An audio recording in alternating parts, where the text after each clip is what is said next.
everyone. Welcome to the Zone to Speak podcast. I'm your host, Juliana. Hi, everyone.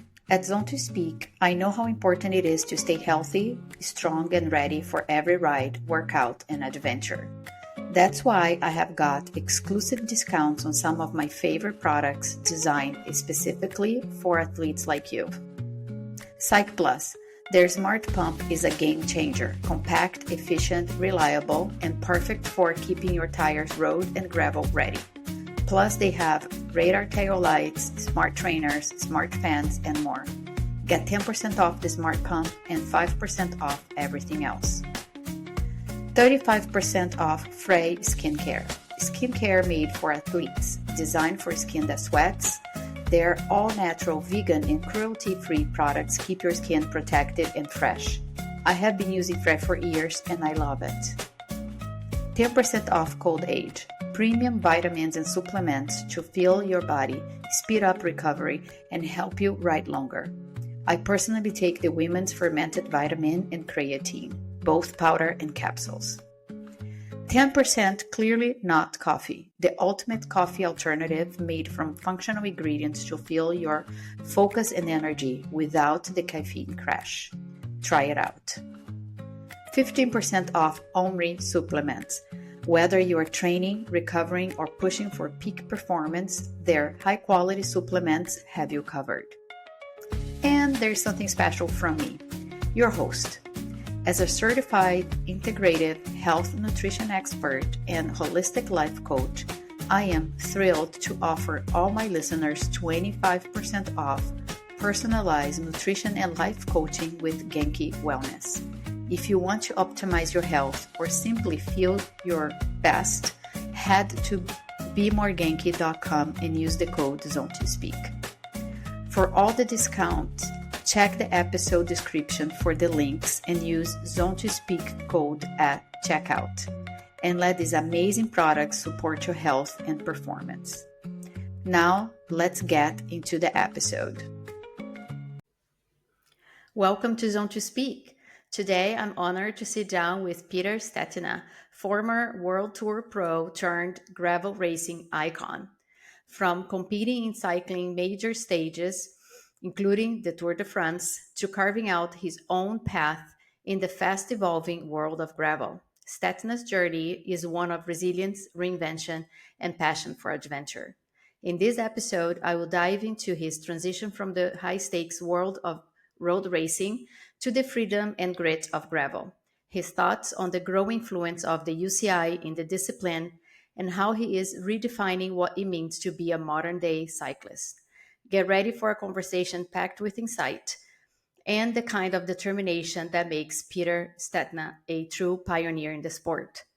Pete, welcome to Zone to Speak. Thanks for having me.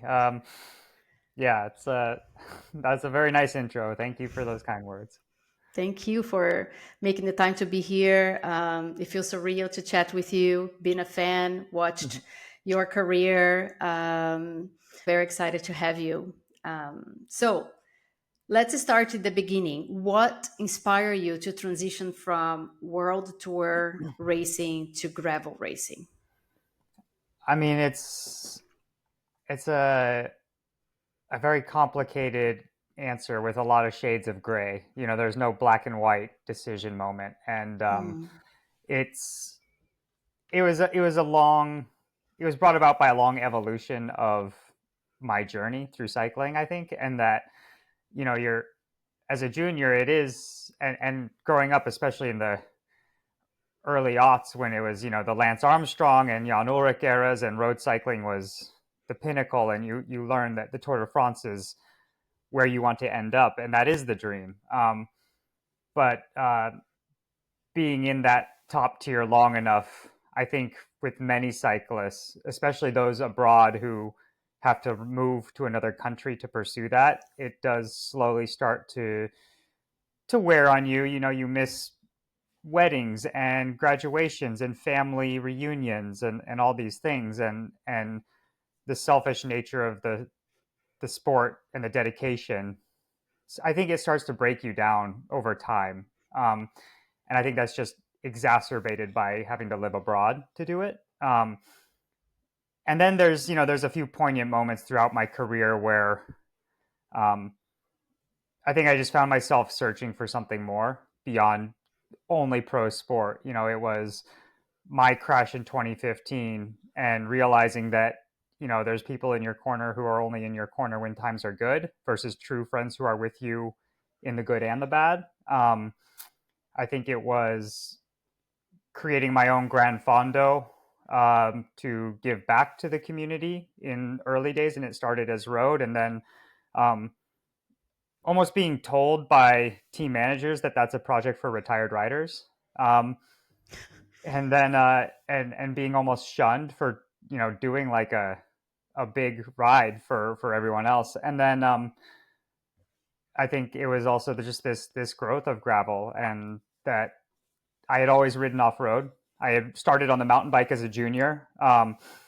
Growing up in the Colorado mountains, a lot of the roads are dirt anyway. So you'd even ride a road bike on just big dirt roads, just because Yeah. they're not paved out there. And all of a sudden, these races that I'd always kind of just done for fun and training in the off season or whatever are getting more people are talking about them. And then there's this, and it's been pretty documented. Of course, we can talk about it, but it's the aha moment in 2019 where I actually did one of the bigger races, and it was astounding, like how much it resonated on a national scale. And it was that aha moment where, like I said, this combination of a little bit of disillusionment with the world tour life and this aha moment of like gravel's growing and this is going to be a thing. And that kind of was the impetus I needed to jump ship. Yeah, you were one of the first pros to leave World Tour Gravel, like Ian Boswell, Mm-hmm. um, the Australian Nathan Haas. Yeah, Hassie came a bit after. Yeah. How Yeah, do it you was. see nowadays even that there's even more pros coming into the scene as well? I mean, I think there was always layers, right? I think it's, Ted King was the first guy with a racing pedigree to do gravel, but he had actually just retired and was doing these gravel events before they were competitive as an ambassadorship and for fun for his sponsors. And I did it. I was, the first to be a gravel pro. That's like this my thing that I really stamp my foot on is these races are hard enough and prestigious enough. They're not a quote unquote alternative calendar anymore. Like they deserve to have riders focus solely on them because they are this cool. So I think I was the first gravel pro. That's like the proudest thing I've done in my career, and that created a shift within the sport. I think as a whole. And Ian Boswell and Lawrence Tendam, they fell into it again out of just this decision to want something different from the sport. I think all these early adopters, it was wanting something different, and then Nathan came a year or two after, and um, he was really the guy that really decided to do that in Europe because the American scene was a couple of years ahead at that point. And so Haas kind of experienced some of that U.S. stuff, and he's a good friend and he's smart, and he was able to understand what made sense, what was happening in the U.S., and really bring that with um, the European culture mindset, which is, it's always different. Different cultures, different things Yeah. click, and I'm sure, like you said, we'll talk about that with, UCI and the US mindset versus the European mindset on that. But yeah, I think it's more and people are coming into it, but it's overall, I think the bones remain that it's an escape and a fresh start, a new adventure. And is there anything looking back that you miss from the World Tour? Oh, I mean, for sure, I wouldn't trade those days for anything. I mean, when you're in the Tour de France, that's the pinnacle of the sport, and I the camaraderie, the team aspect of it, and it's with mixed emotion that I say the simplicity of it, in that, it's really nice when your only job is to race your bike, and you have these guys that, I was talking with Matteo Jorgensen on a training ride this winter when he was visiting California, and just everything is planned for you, like how much you eat, the bikes, the tire pressure you ride. It's your job is just to pedal, and it was in my years too, but even more so now with the nutrition aspect. And while that's really nice, um, I don't know if I miss it, because it's the hard days here when you're, what we call a privateer, and you're basically a small business owner. You're managing every angle, every contract, every media shoot, social media obligations. You kind of wish that, I wish I could just pedal my bike. But then I take 30 seconds to think about it. I'm like, no, I like owning my own story and my own destiny completely.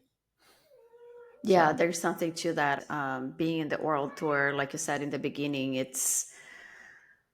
I think commitment is an understatement, because you're hmm eating, breathing, living that almost 24/7. I mean, you barely hmm have a break to go see your family, I guess, unless your family's on the road with you. exactly. Yeah. And I think that's something that probably for myself quicken that shift. And just that, my wife is a career woman. She has a good job here, and she was always going to follow her own destiny too, and never be on tour with me. And so I'm sure my life would have looked very different had I, met a Catalan girl in Girona, and we had just done bike racing in Europe. But the fact that I was always coming back and forth, I think it quickened that shift for, racing in a different way. Yeah. You briefly mentioned your accident in 2015 while you were at the Tour de Basque Country. Mm, Has that changed your approach to racing and training, or even your outlook in life? 100%. I mean, I can't. That was one of the biggest life shifts ever. I mean, it's when you have a life-threatening crash, and a career-threatening crash. The doctors, some doctors were pessimistic I would ever walk normally again. So you really take stock, and you have to be pretty introspective on what you're doing, and what you want for the rest of your life, right? I mean, my career was so up in the air. I literally had a business plan for what I was going to do next in 2015. If I didn't save my career and get a new team and return to racing, like I literally still have papers that I've stashed away of like my next thing, So um, it brings it makes you realize that it's, racing isn't everything. There's a lot outside of that. It made me desire community, and appreciate the bike even more, and not take what I have for granted. I definitely would say I was just a very cut and dry, pure monk racer in 2014. It was about weight and watts and making the tour team and racing, and only racing.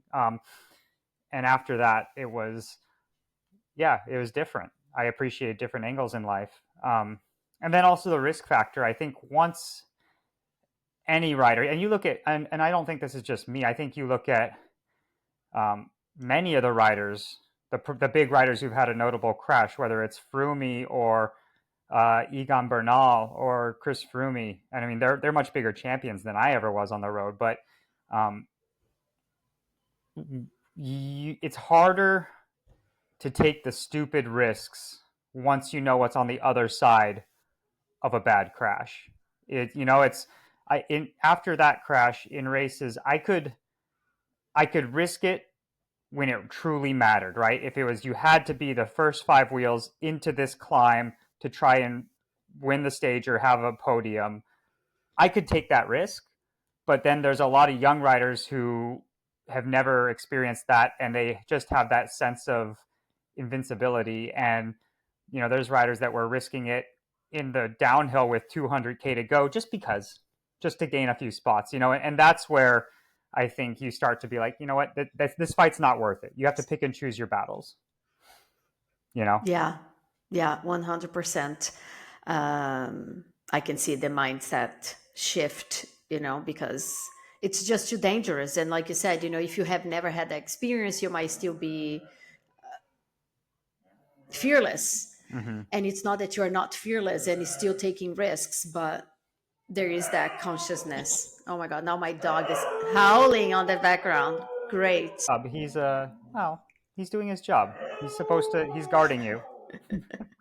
The cat is meowing for something and then she Mm, sympathizes. okay. Okay, hopefully it stopped. Uh, yeah. Okay. So the crash, and then you had your road to recovery, and that took Yeah. a while. And then just take me a little bit about how did you go about the recovery, and how long took you to get back on the bike? Well, it was actually very quick. In that I was in my second year of my contract at BMC, and I was coming into free agency, and I had had a very good spring, and discussions were already starting to begin around renewal. And then the crash happened, and obviously, and I don't fault them at all, but all of a sudden, Pete might never ride the same again. So those conversations stopped, and and they still did everything correctly by the contract. Again, I'm not faulting BMC. They paid me the whole year. They gave me all the support to return to recovery. I was still on their roster, but naturally they weren't ready to re-sign me. So I did everything I could because I had my back against the wall to save my career, and I decided that I still want a working leg for the rest of my life, whether or not I'm a bike racer, right? Like I want to hike or run with my kids someday. I want to go skiing. Like I need a working body, and um, I'm still a professional athlete. It's just that my training is recovery and rehab right now. It's not training to try and win a bike race. So I use the same dedication and training that I did for recovery. So it was 5 days a week, Monday to Friday, physical therapy here, like maximizing all the insurance benefits, and overpaying. It was having a few doctors that really cared about sport that were always keeping their eye on me. And it was one of the more aggressive pushes on a timeline that any physical therapist had seen. Really just literally pushing the bone to the point of almost re-breaking in an effort to get the movement back as fast as possible and break down the scar tissue. And after 3 months, I had weight bearing. Uh, I got the okay to have weight bearing again, so I was able to start putting pressure. My leg had not touched the ground for 3 months; it was stiff as a board. Um, and so that time, all the physical therapy was just laying on a bed with someone like basically like moving my knee for me.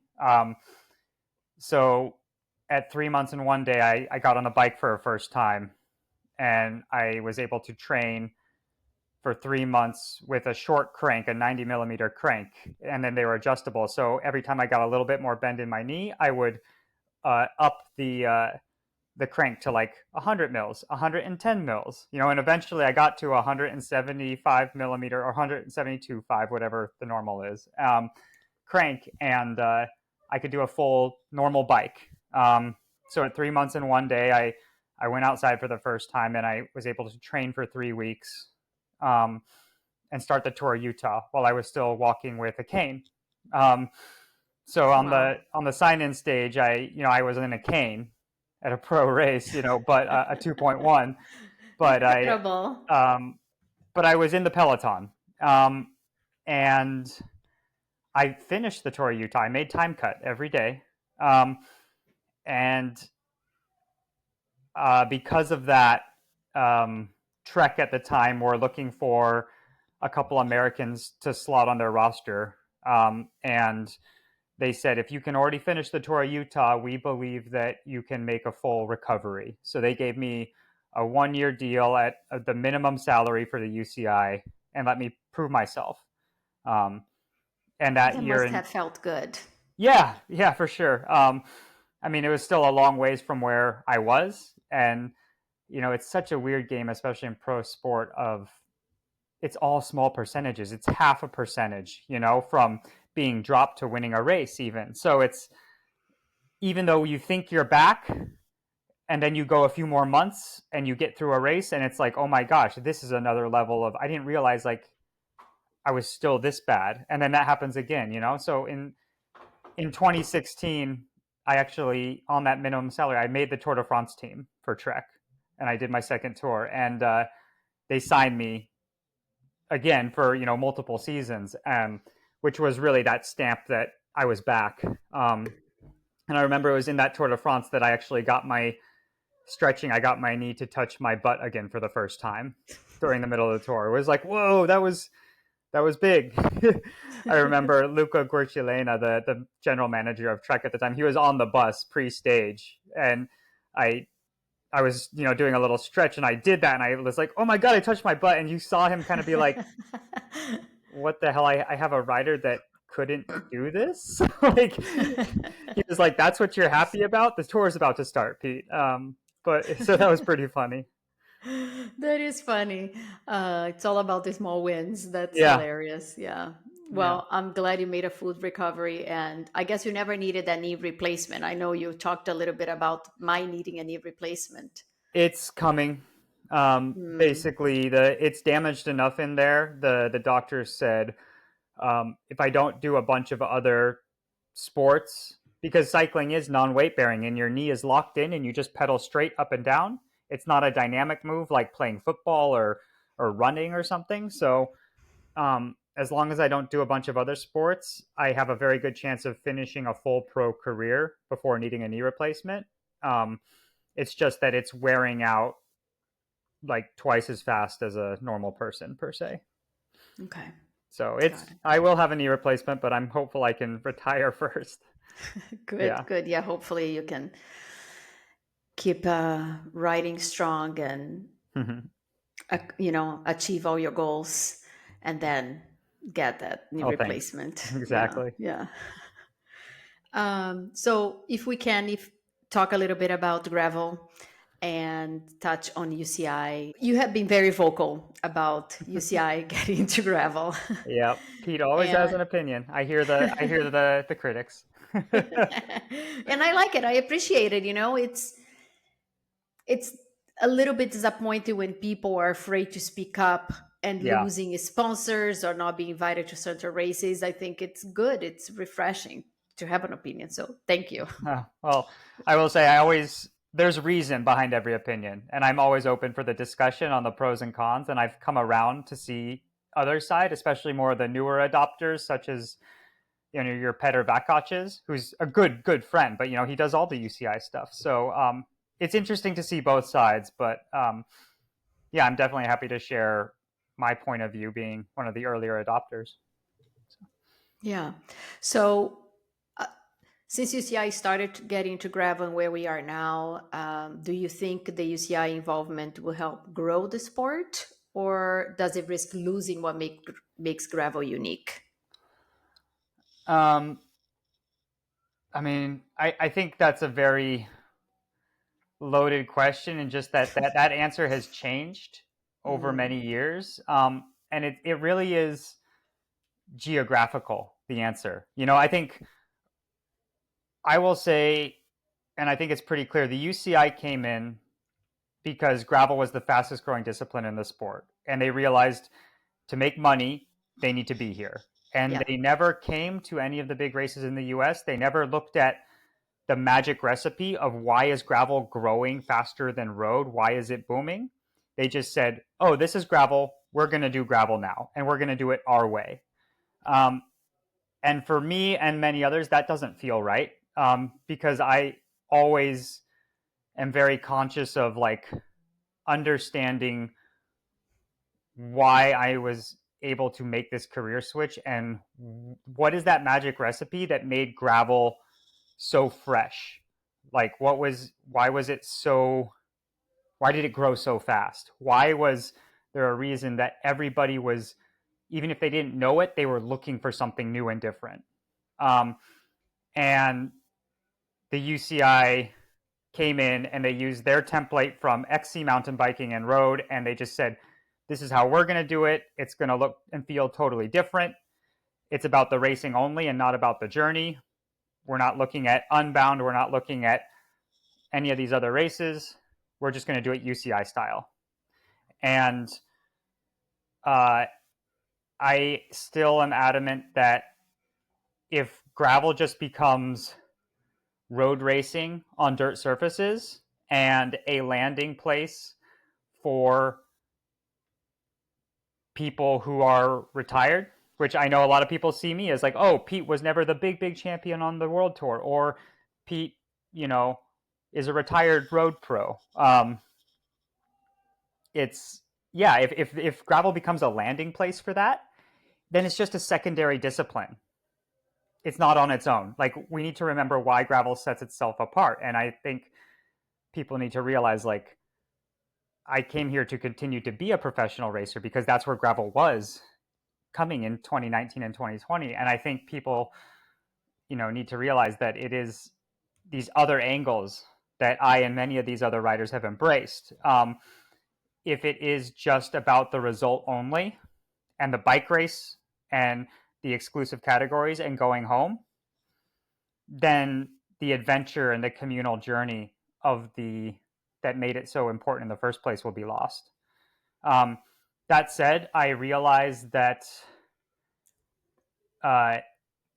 first of all, in Europe, I want to say, I think, in the American West, in the vastness, in the Midwest, we just have hundreds of kilometers of open roads, right? And they're big, wide spaces and no populations.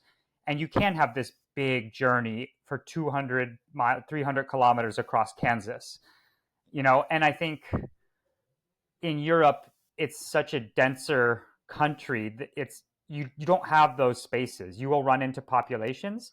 So you naturally have to have more of a circuit feel, more of a tighter technical course, more of a hybrid road and trail together, using roads to link trails. Like, that's just, you ride on the terrain you live in, right? Yeah.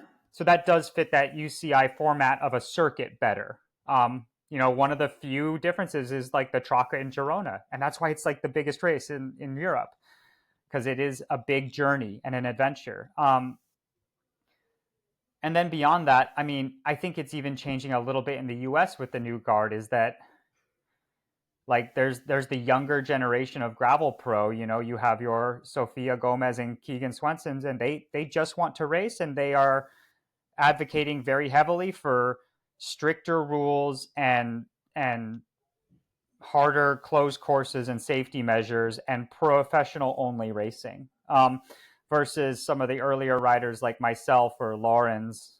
We want more of like the communal altogether experience and the big adventure. So I do think there's just a bit of a mindset shift, but again, I do worry that at what cost? I mean, Yeah. is the race really more important than the gravel ride? And there's no wrong answer. And I think that's where I've kind of ended in the end, is just, I'm sorry, this is such a long answer. I'm working through this in my head as we talk, but No, it's good. I think it's really just, at the end of the day, my friend Sarah Sturm said this. It's like you vote with your registration. There are so many gravel races right now. In Europe, you guys Yeah. have the UCI, you have the Gravel Gravelers, or series. yep, which is more of like the original American style, right? The adventure. And then you have a bunch of other independent races. And like, there's enough to just do what you want. Like, you can find the ride that makes sense for you, and you vote with your registration. And it doesn't need to be political. And I've learned that the hard way. And that, I mean, I will happy to share my opinion here and when anyone asks in an interview. But at the end of the day, like, I'm not the commissioner or the rule maker for anything. Like, I'm gonna do it my way, and there's other writers to do it their way, and it's all great. Yeah, no, I agree with you, and I'm on your side on Oh, this. thank you. I am part of the gravel community, so obviously I want to continue to race and have adventures in the Hmm. community. I mean, it's great to see pros, but it's great to race with them and be inspired by them, and not to Mm. have this division. Um, Yeah. Luckily, here in Spain, there are so many independent races and the gravel series, so we'll see Yeah. what happens. It's been really impressive watching Spain in the grow in the gravel culture, because I saw that the little graphic from, is it Povlu? Yeah, Polvu, Polvo. but Yeah, they they had the dots of every gravel race in Spain. It's like, oh my gosh, this is what was madness. happening in 2021 and 2019 in the US. It's Spain is a very open country, so you do have more of those adventurous routes at your fingertips. So it's been very cool to see the the growth happening. Yeah, yeah. And what do you think should be, gravel should evolve to in terms of format of races and prize Mm. money? Um, Yeah, I mean, it's really cool that there is proper prize money and we can make a living right now racing gravel.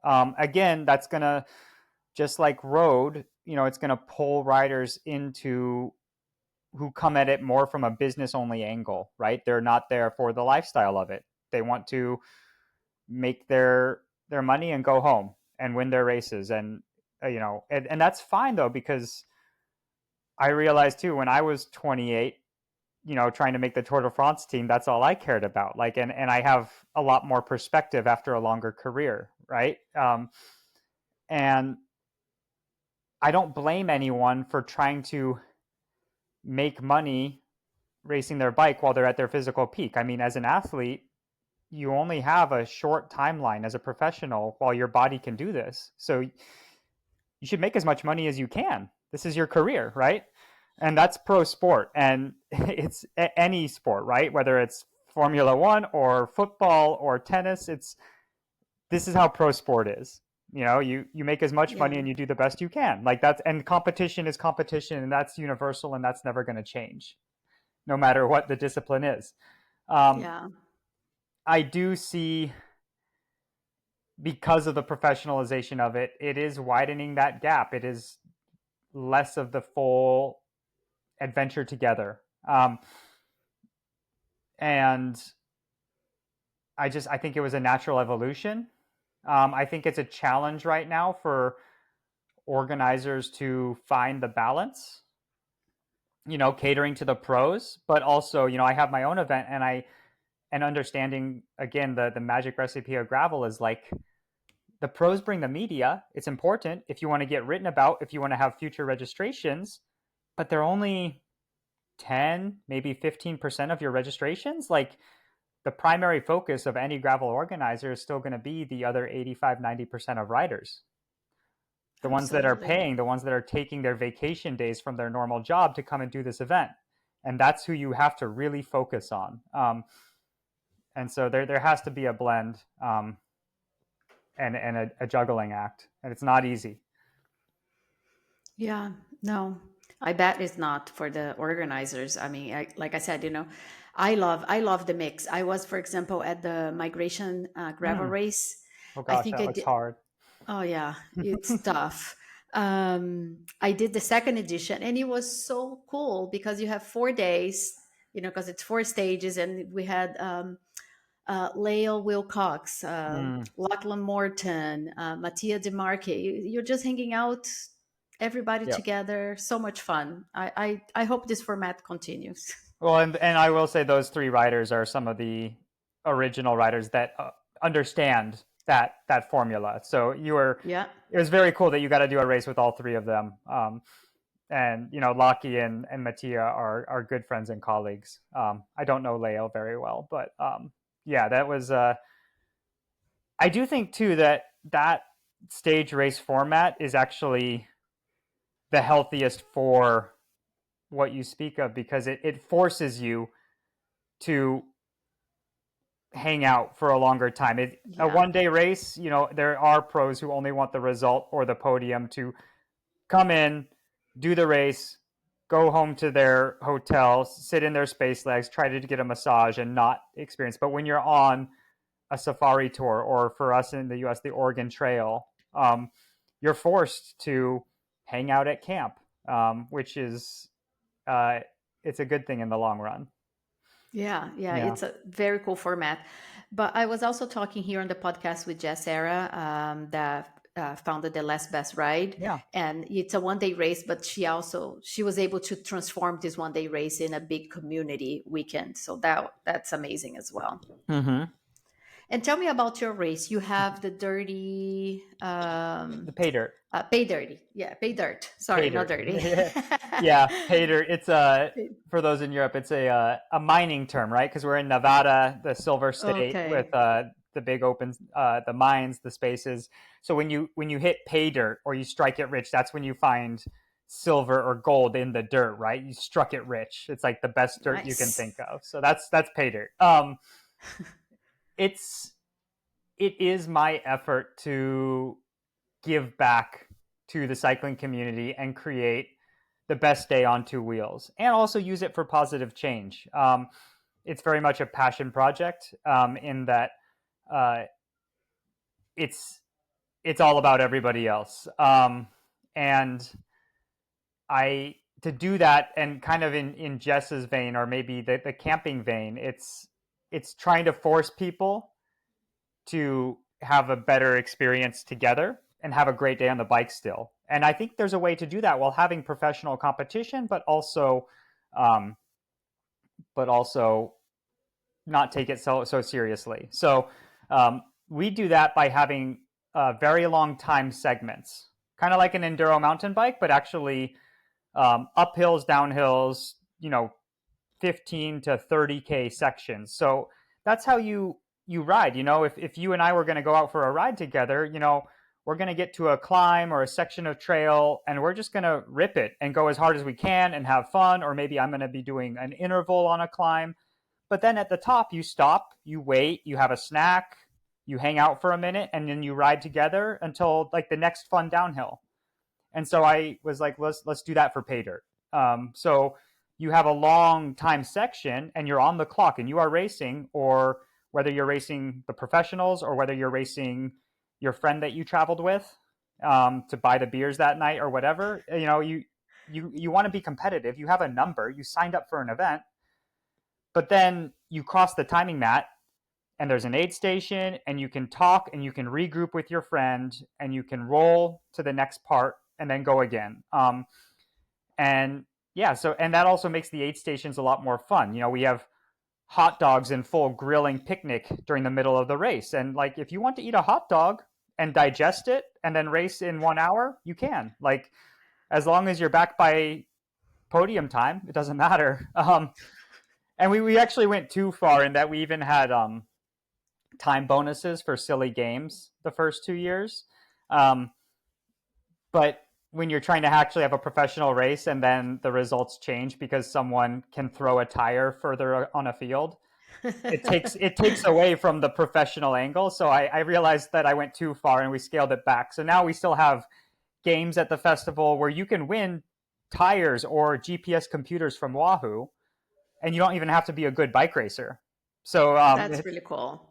yeah, and we have And I good. love the format, that you can wait for your friends or whoever and then Yeah. chill or not and then race again. I really would like to try that. That sounds really, really cool. Well, yeah, if you have any desire to come out, it's May 17th in Carson City, Nevada, which is right near Lake Tahoe. Okay. Must be Yeah, beautiful. it's really fun. And yeah, and then I'm able to use it for affecting change in the sport too. So women, the pro women have a big prize purse, and the men don't.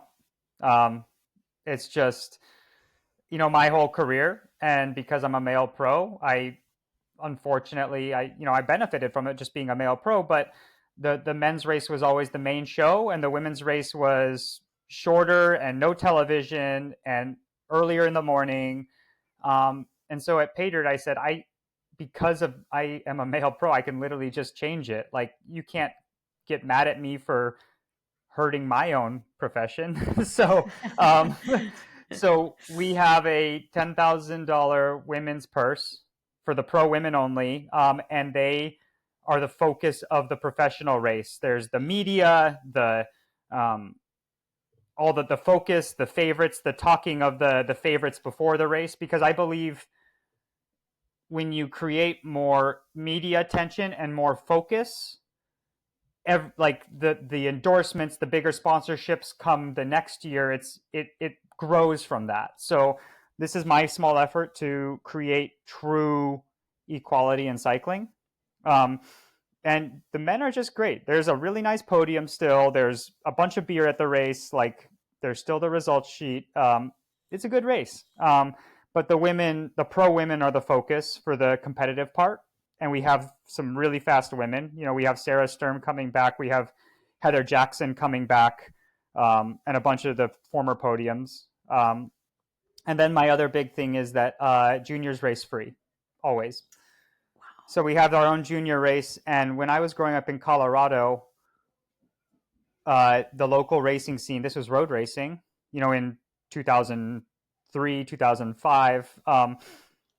As long as you raced in the juniors, you race for free because you should be in school. You shouldn't be having to have a job or having to ask your parents to do bike racing. Like that's how organizers make money in an incorrect way. Like we need to foster the future of the sport and make it healthier. So juniors race free. If you're a very fast junior and you want to race in the pros, you have to pay the pro entry fee. If you want to compete for the money or the biggest prizes and you want to take it very, very seriously. But if you want to race in the junior category against other juniors, your registration is $0 and there's a podium afterwards. And yeah, we're trying to get more kids racing bikes.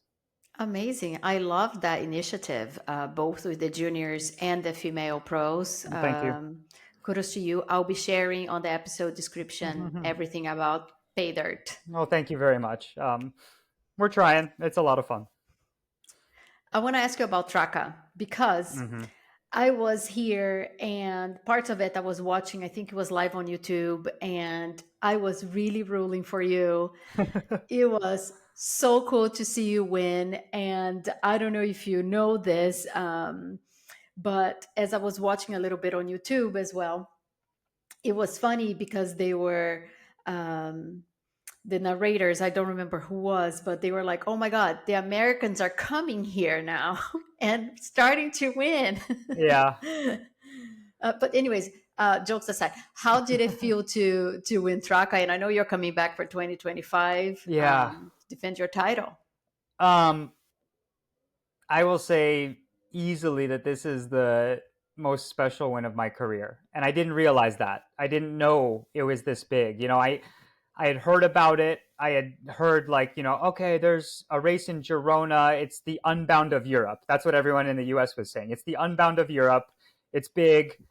And I was like, yeah, you know, I know Girona. The terrain is very cool. I know it's going to be a very fun course. And you know, if I'm flying all the way to Spain, I'm going to ride the 360. Like, I don't want to go to Spain for 5 hours. I want to go to Spain for 11 hours. Yeah. Like, it's a long travel. And I saw some of that before. You know, I heard like Paul Voss, who's a good friend because he races American gravel stuff, you know, saying like, okay, finally, you know, Pete and some Americans are coming here to race in our country, you know. Which I give them shit because my whole career I had to go to Europe to race roads. So don't feel bad that you have to come to America, Poss. It's just we're only getting even a little bit now. But I did the race and the story of the win is why it is so special. It's all these little bits that I know fairy tales like this do not happen in cycling, or if they ever did, they never happened to me in my whole career. And so I was almost like, maybe I should just retire because I know a win like this and these circumstances, it will not happen again, ever, I don't think. But then after that, it was just it was huge. The media around it, it was for all my sponsors. I mean, the metrics are like winning a stage of the Tour de France in terms of the impressions, the story, the the attention, it was absolutely crazy. And I mean, yeah, it was mind blowing. So yeah, 100% I'm back. It was very cool that Canyon was there, like the CEO, the CFO, the big bosses, they were interested. And then, we had a good week with myself and Carolyn Schiff and Peter Vakoch all doing really well. And so they're going to be the title sponsor and go even bigger with Chaka for 2025, which is very cool to see. But yeah, I mean, it was a very, very special week. Very cool. I'll be here, so maybe we can catch some coffee. But Yeah. I'll be cheering for you. Oh, thank you. And so, do you think this will be your most rewarding personal experience you have had off the beaten path? The Chaka, you mean? Yeah. I mean, I would say that I've come to understand that the race result doesn't actually matter that much. In that, for my job and to validate my sponsors and my career, I'm a bike racer, and results matter. You have to do some good results. I mean, that's the basics of it. But I am realizing that the most rewarding thing I ever did was to be the first rider to say gravel professional. Like, that term was never used before. And I am so happy that started something and gave a new discipline. I mean, a lot of others. I'm not taking the credit, but it was an important part of making a shift in cycling, and that there is now another discipline for other riders to make a living and to race bikes. And I know that is the most rewarding, and a little bit my legacy of the sport was being the gravel pro, the guy that left the world tour. And I don't take that for granted. And so that is, someone's going to win Chaka this year, and I hope it's me, and someone's going to win Unbound this year and Chaka next year. And the race wins will change. The times will get faster, but I know right now that my move to gravel is the most important and rewarding thing I ever did, because I bet on myself when other people laughed at me, and it's proven to be the best thing I ever did. But in terms of a race story and a win, yes, the Chaka is the most important personal victory, and it's equally up there in terms of, having a big part of the 2012 Giro d'Italia when Ryder Hesjedal won that. But obviously, selfishly, the personal victory is always a little more special. Of course. Yeah, absolutely. You did start a movement when you became the first pro gravel rider. And like I said, watching you win the Traka was a highlight even for me. Thank you. I felt the love from around the world and the amount of messages that came in. And it was still the most beautiful day, just because of all the little things, the unexpected circumstances, more than just crossing the line, so yeah. No, my husband was also racing the 360, and I knew he wouldn't get the message, but I it's one of those things that you want to share with, we, of course, we both love cycling, so I'm like, is that no one? Thank you. Yeah. And I just want to touch on a little personal note, because it's something that you shared publicly about your twins. I think we've been through that tough road with you a little bit. Oh, I'm just so happy that. Oh, no. Hard. Just watching your journey, not me personally. Oh. But sorry, my English getting in the way. Just happy that the twins are well, but just want to check in. How is family life? How is everything? And how you balance? Because you're not on world tour, but you're on tour. Yeah. No, for those who didn't quite understand my comment, then I guess we had a very hard journey to become parents. Multiple years of trying and fertility treatment, and we're open about it because it's a struggle that many people feel like they have to suffer with quietly. and we said, screw that. Like, we're still proud. And we have our twins, one boy and one girl, and they're the best thing ever. They're 2.5, and they're healthy, and they are spicy, and the personalities are coming out very differently in the best and the worst of ways. And it's so hard, but it's so much fun. And it's, yeah, for sure. I think every parent can relate, but it's been a journey. Yeah, it changes the race calendar and the job, in that I know when I have to leave for a race now, it's more important to make it count.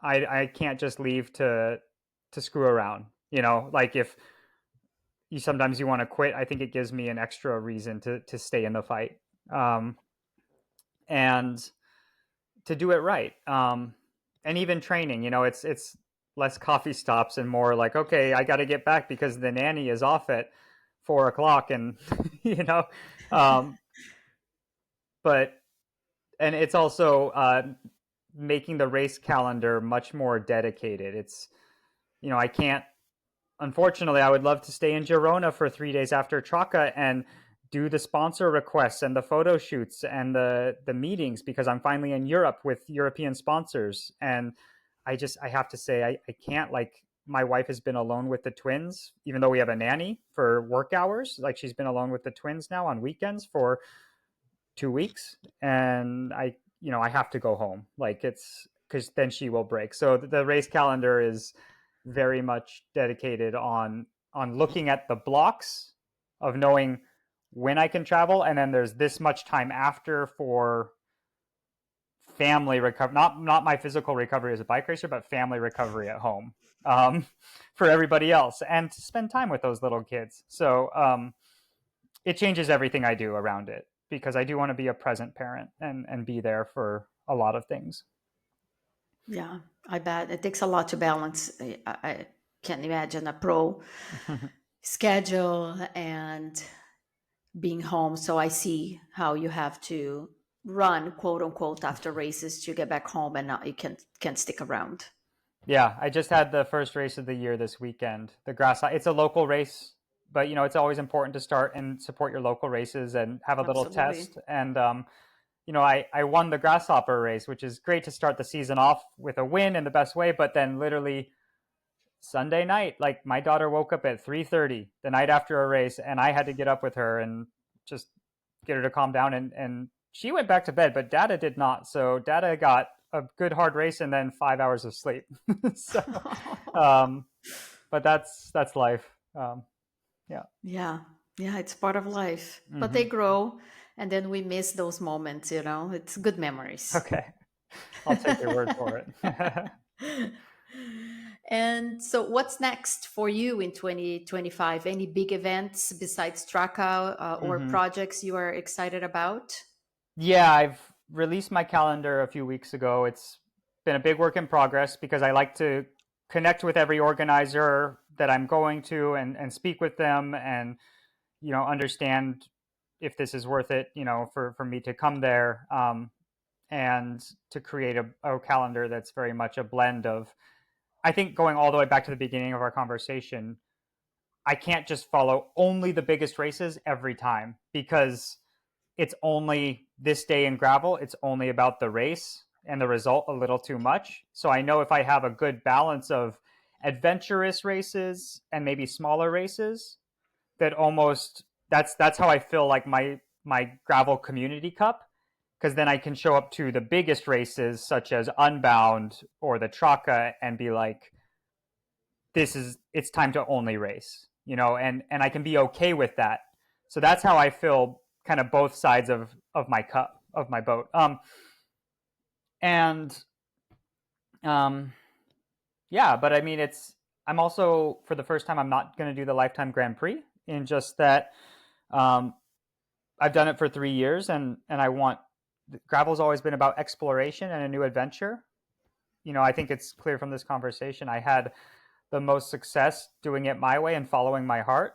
And for me, that means new experiences. There's so many races that I hear people talk about, and to do well in the Grand Prix here in the US, it meant really only focusing on 6 races and everything else was extra. And I can't do that for my internal peace. So I will still do some of the lifetime gravel races, but this year is very much about races that are new to me that I want or that actually suit me. If I'm going to leave my family, I'm not going to go to a mountain bike race that I'm not going to do very well at, that my wife is just going to be like, why did you leave our family so you could go get 15th in a mountain bike race that you suck at? Because I am also a realist, and I have to be very blunt, and I hope you don't take this egotistically, but just where I am in my career at this point is my sponsors expect a win or a podium, and I expect that from myself. So I need to go to races where I can do that. And you have to make a count. I don't see as egotistic, and I also love that you are following your heart as well while you're doing that, and showing up at local races. well, thanks. Not a lot of people are doing just what's trendy, and I mean, you are pro. You have that bug. You want to be in the podium. Yeah, it's a given. Yeah. So it's about finding that balance. But yeah, the big races I attend, they're only races that I do think I can podium or win. So. And where can listeners follow your journey and upcoming races? Is Instagram the best spot? Yeah, Instagram is the main focus, along with Strava. That's a really good one for me. It's popular where I live, and I make a bigger effort with, photos and titles, and then and I do have the website with the schedule and any media projects that I'm taking on and stuff. It's just peterstetina.com. So those 3 are my focus. Awesome. I'll share everything on the episode description. I know we're on the top of the hour, so I want to be honest with what we agree. And really thank you for sharing your journey with me and the listeners. And I wish you all the best for 2025. And hopefully I get to see you in Girona, and even better on top of the podium at Traca. Oh, thank you. Yeah, I'm excited to come back for that. Thank you so much. And that's all for today's episode. I want to thank the listeners for tuning in. Your support means everything.